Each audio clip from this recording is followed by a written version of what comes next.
Luke chapter 9, 67 to 62. Okay, palimutin. One more time. Ganda? Okay. Luke chapter 9, verses 57 to 62. Verse 57, kasto iti mabasa. As they were going along the road, someone said to him, I will follow you wherever you go. 58. And Jesus said to him, Foxes have holes, and birds of the air have nests, but the Son of Man has nowhere to lay his head. To another he said, Lord, let me first go and bury my father. And Jesus said to him, Leave the dead to bury their own dead, but as for you, go and proclaim the kingdom of God.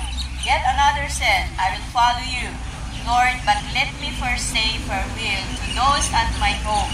Jesus said to him, No one who puts his head to the plow and looks back is fit for the kingdom of God. Manakabalin, kinabilang ko nga Diyos apoy, dahil pinagundaway, agyaman kami apoy ni pagundaway mi apoy, nagtitipo ni dahil nga liso, tapos aramidan mi, timay sa nga banag, nga bumi nga makayay, ni kasamuanan. Tapos apo nalpasan nga na ibasa na ito nga sasaom, ito nagtitingaan, dahil ito nga kakabsat, dawating Lord apo, di pa nakikandam kada kami, Espiritu Santo ka di apo, di makikaanda, bumiyang ka nagiti puso mi, kung nagito nga saong ka di apo, kat maawatan mi ida, kat ibiyag mi, makita ka nagiti biyag mi, kas makipagpag na kami kan ka.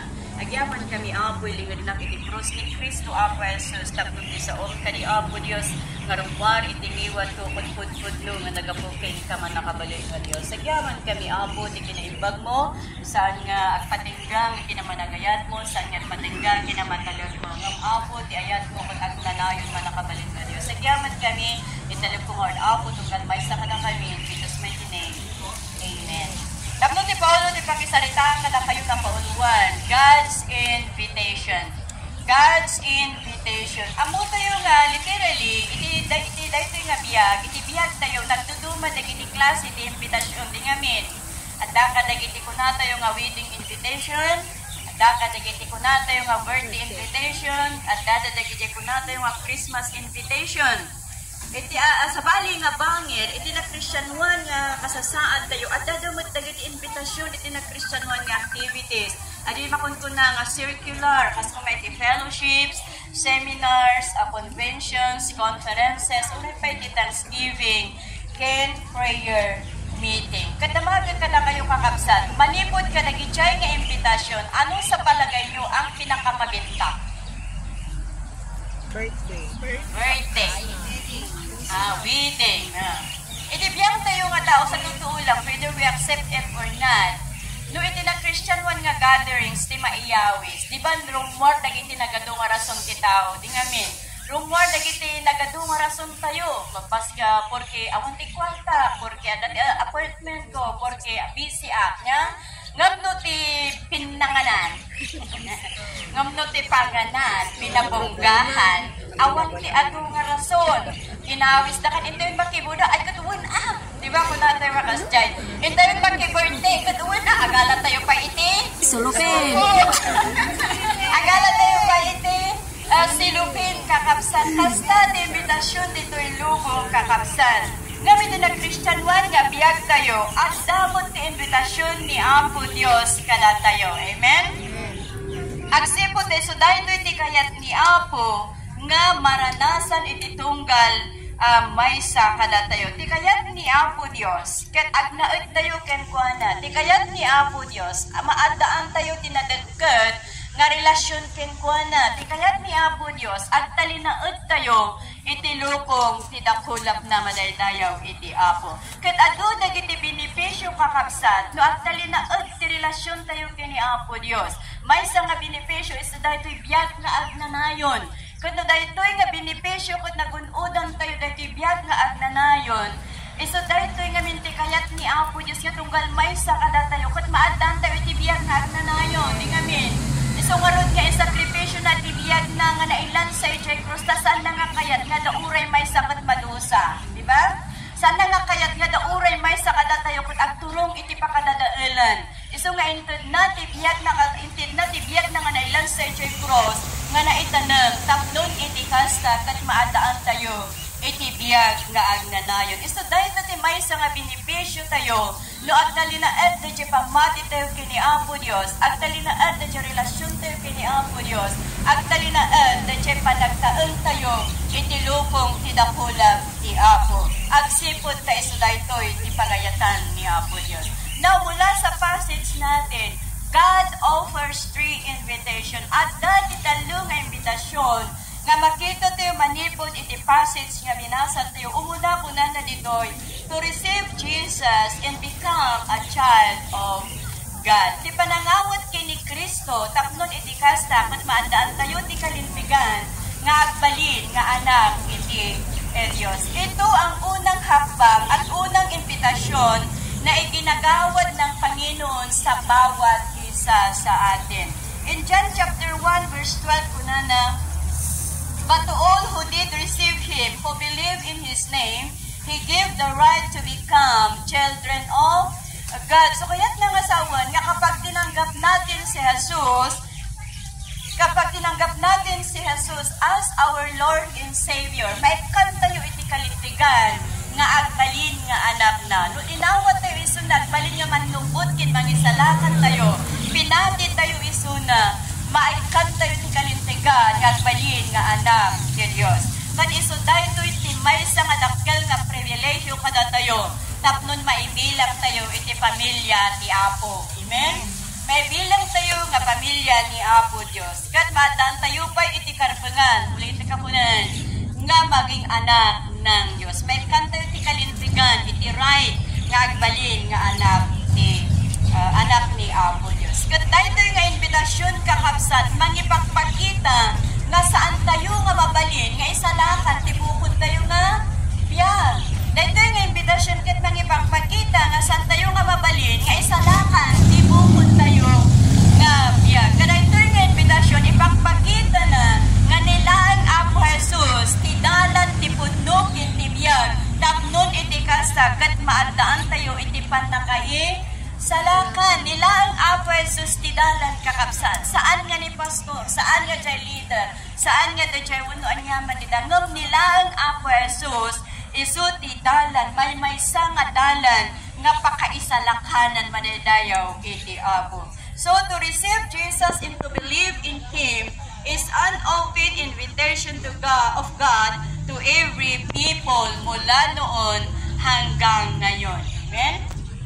May kadwa nga invitation kakabsat after salvation, katbasan ti panakaisalakan, God invited us to abide in Him. May kadwa nga invitation ni Apo Dios, iso di panagsalinaod tayo, ken kuana. Abiding means is to know God intimately.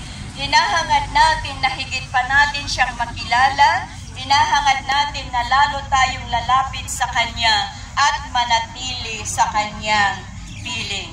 And at the same time, to abide in Christ is that we continually receive, believe, and trust that Jesus is everything we need. Nga awantir sa bali nga kasapulan tayo kakabsat, no saan lang nga ni Apo Jesus. Awantir sa bali nga kasapulan tayo, no saan lang nga ni Apo Jesus. Iti John chapter 15 verse 4a, Jesus said, abide in me and I will abide in you. Bakit kailangan nating manatili sa piling ng Panginoon? Because without Him, we can do nothing. Iso nga kasapulan, nga agtalinaad tayo iti sidong ni Apo Dios kakabsat, agsipod tabigbigon tayo man kinsaan, akseptaran tayo man kinsaan, awan ti mabalinan tayo, no awan ni Apo Dios iti biyag tayo. Amen? So, if we want to remain in Christ, at that nagiti kondisyones nga masapul nga aramidon tayo. Number 1, kuna na dito'y, keeping God's Word continually in our hearts and minds and making it the guide for our actions. Agsipod nga minta, tisaon ni Apo Dios, isut mang palintag kada tayo.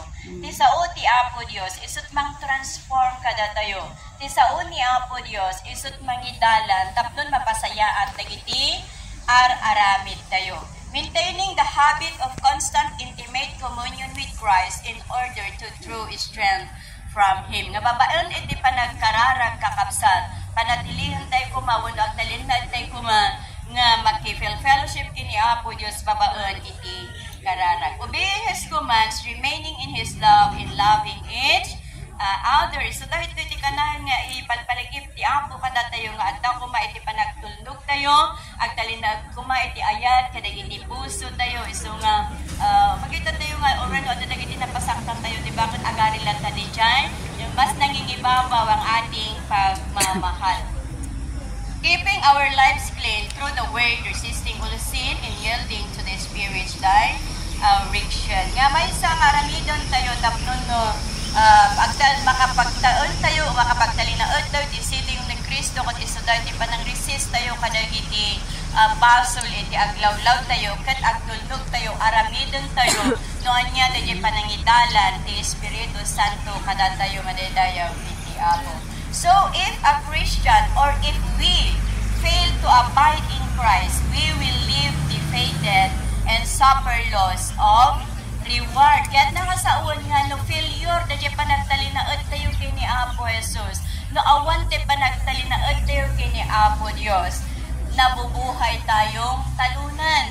Nabubuhay tayong talunan at wala rin tayong gantimpala na tanggap, nabubuhay na nga tayong talunan, wala pa rin tayo, wala pang reward na ating matatanggap. But, if a Christian or if we abide in Jesus, He also abide in us, and we have a reward as well, a reward that is incomparable. So, no, agtalinaod tayo isidong ni Kristo kakabsat, iso nga Diyos, agtalinaod mo't kada tayo, nya? Agtalinaod mo't kada tayo, kat at dapat ti reward, gunguna nga awaten tayo, entun madanon ti aldaw, madayta nga gunguna kat awan ti maipakaikom paraan na nga dayta nga gunguna kat naising singayan madadaya with the Dios. So may katlong invitation ko na God invited us to follow Him.